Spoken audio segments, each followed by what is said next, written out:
The drip, it continues. The Department of Justice and the FBI declined, in this case, to actually accompany Joe Biden's attorneys to do the search at his home.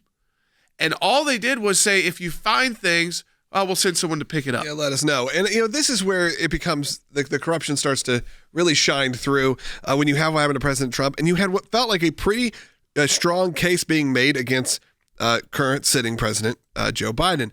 But what happens? These kind of moments, these moments of political corruption, at least to be there while his private attorneys, if not taking it over completely. Yeah. Like in the Trump matter, initially that was the move. And then the second move was a raid that the attorneys did not get to be a part of. Apart from the double standard, which is really problematic, is the attorneys, foolishly, I think, on their part, because they become witnesses when they do this, should have said, we don't want to do this. We have found the documents. You get your FBI agents, you get your agents with clearances to go look at the documents, but they say, no, we'll go. That's okay. We're going to go ahead and we're going to find out where these documents are, and we're going to look at them and we're going to give them to you. And the Justice Department, Jordan, just says, we're going to stay out of it. You take care of it. No problem. What you get us, we're going to be happy with. Even things like the FBI saying, well, we didn't decide to search.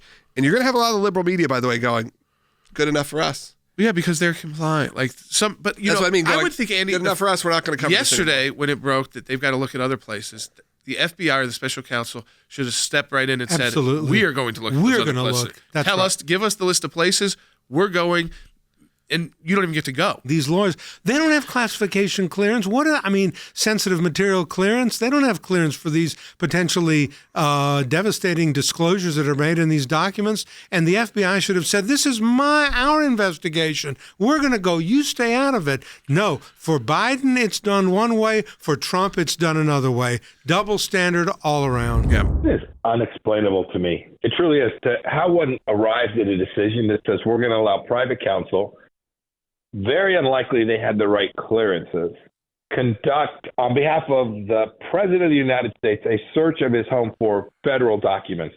That is a stunning collection of facts that I just whipped through. It is unexplainable. It is deeply inconsistent with how they had treated former President Trump. And most importantly, it's deeply inconsistent with the way we should be handling classified information. And the fact that the DOJ chose not to be part of that, there is, as they used to say on the Lucille Ball show, there is a lot of explaining to do. This plays right into that appearance that if you're a Democrat and the bureaucracy is kind of on your side, that's who they donate to, that's who they politically support, that instead of putting their blinders on, which they're supposed to do at the Department of Justice and treat people equal under the law, that they're giving preferential treatment. And it appears that it's just because the only explanation for that is that he happens to be a liberal Democrat. There's no alternative theory that has been proffered that is remotely consistent with what they chose to do and how they chose to treat these two cases.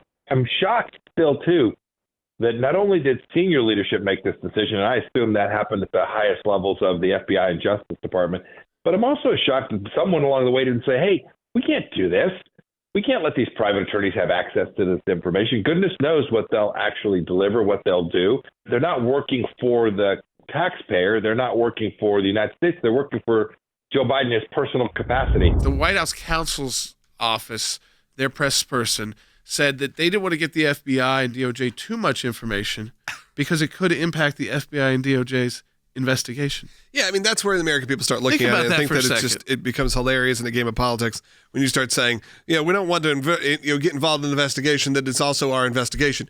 It's the doublespeak that comes out of Washington. We don't want to send someone in the FBI. Why? Well, no really good reason. It just happens to be we decided we trust you. It's like the Joy Behar. Well, if we assume Trump is a liar, so we have to go after him, but we don't assume Biden is a liar, so if he's not a liar, then we don't have to treat it the same way. Could you imagine if Donald Trump's White House counsel said, we didn't inform No, the of course. FBI, that would be the number one story. And we didn't want them to get too involved because they have their own investigation going on. Two presidents in similar situations not being treated at all equally in their investigations.